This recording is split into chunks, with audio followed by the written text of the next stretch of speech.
Joe Biden has crossed an important red line in his support for Ukraine. Now, he gave that country the green light to use American-made missiles and fire them into Russia itself. Experts believe this move could encourage Russian President Vladimir Putin to retaliate. Kremlin spokesman Dmitry Peskov on Monday referred journalists to a statement made by Russian President Vladimir Putin in September, in which Putin said allowing Ukraine to target Russia would significantly raise the stakes in the conflict.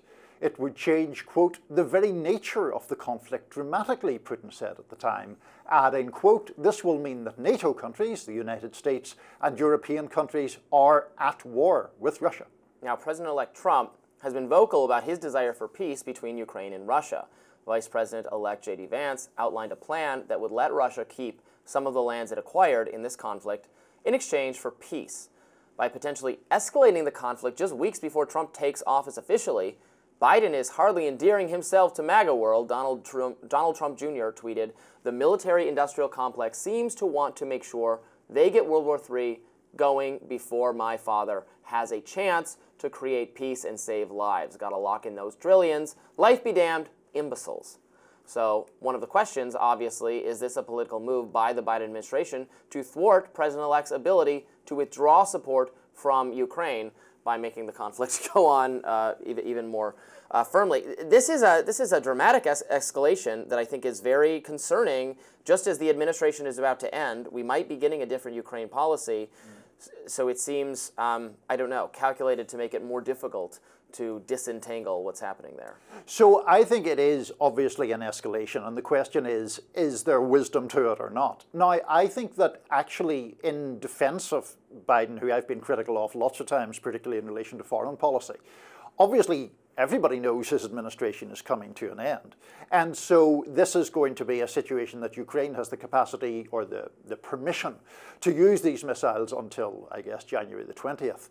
And I assume, my working assumption is the idea is to put Ukraine in the strongest position possible when there are negotiations to end this war. So, for example, if the war is going to end with some sort of territorial swap, there are fears on the Ukrainian side that they're going to lose Kursk, or the territory around there that they actually captured. Can they hold on to that until January via these means, among others, and therefore strengthen their negotiating hand? That's the risk or the gamble. I entirely accept it's a risky gamble.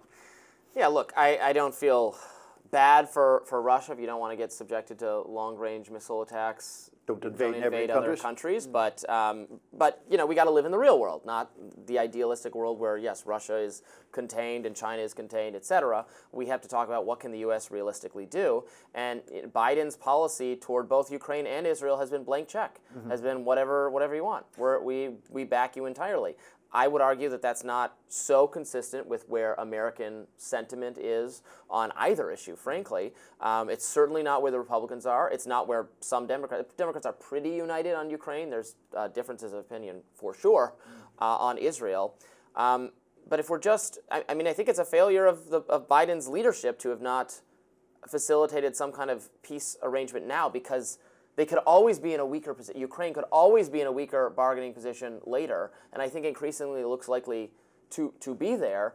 They've had to conscript outside the range of normal conscription. Who is there on the ground now to use these weapons we are even supplying them with? Because what we've found out in so many conflicts in the Middle East, and I'm sure this has been previously the situation in Eastern Europe as well, that the weapons get left behind as the forces we're supporting are retreating, and then they fall into hands we don't want them in.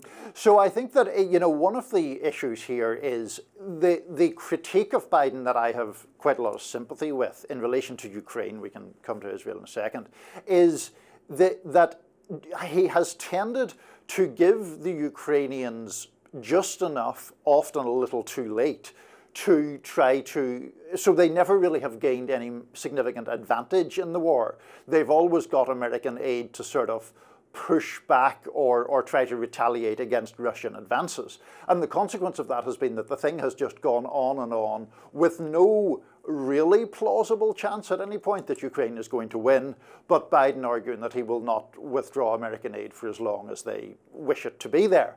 And you could definitely argue that that has prolonged the conflict.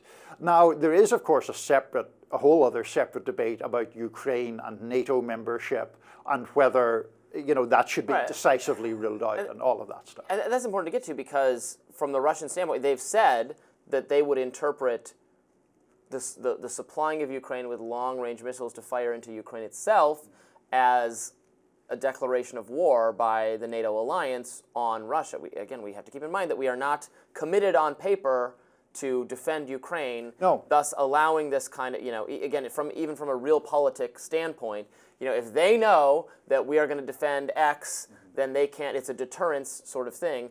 Ukraine never had that official status, which was a failure, I would argue, a huge mistake of previous administrations, predating Biden, to not clarify the Ukrainian status, to be either they are part of NATO and you can't attack them, or no, they're not part of NATO, they don't meet the criteria because there's too much political corruption.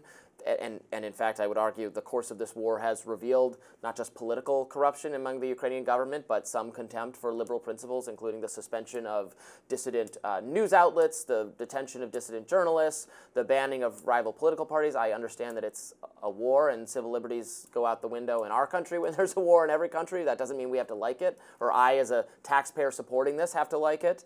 And so on. But not clarifying NATO status was a mistake from the beginning. Yeah, no, I think that's a completely fair point. I think that there are two separate issues. One is, as you point out, we're not obligated to defend Ukraine because they're not NATO members. The other thing is, are there separate American interests involved in repelling a Russian invasion of an Eastern European country? To which I would say the answer there is obviously yes. Now, then you get into the thing of, okay, so can Ukraine actually win this war?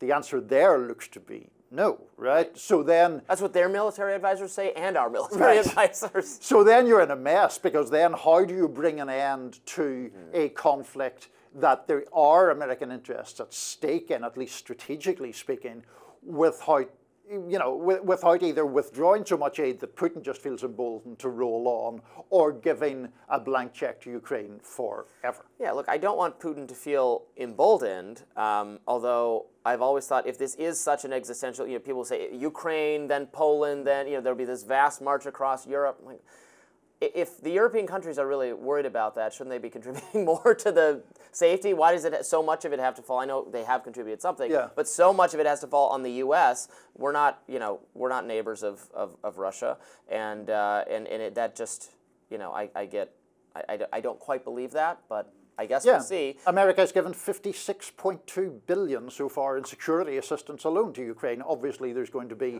popular resistance to that. And further, I don't like this situation where the experts, the national intelligence, military type people are saying one thing to us and then another privately. They're saying, no, this is important. Whatever Ukraine needs, we got to fight this fight and they can win it. And, Russia is being exposed as the paper tiger it is.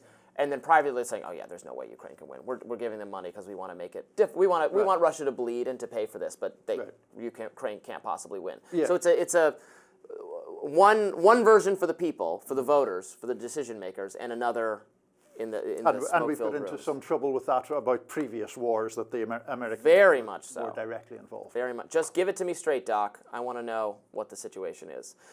All right, we've got a lot more to get to on Rising today. As I mentioned previously, we're going to be talking more about RFK Jr. and Pete Hegseth. Stay tuned.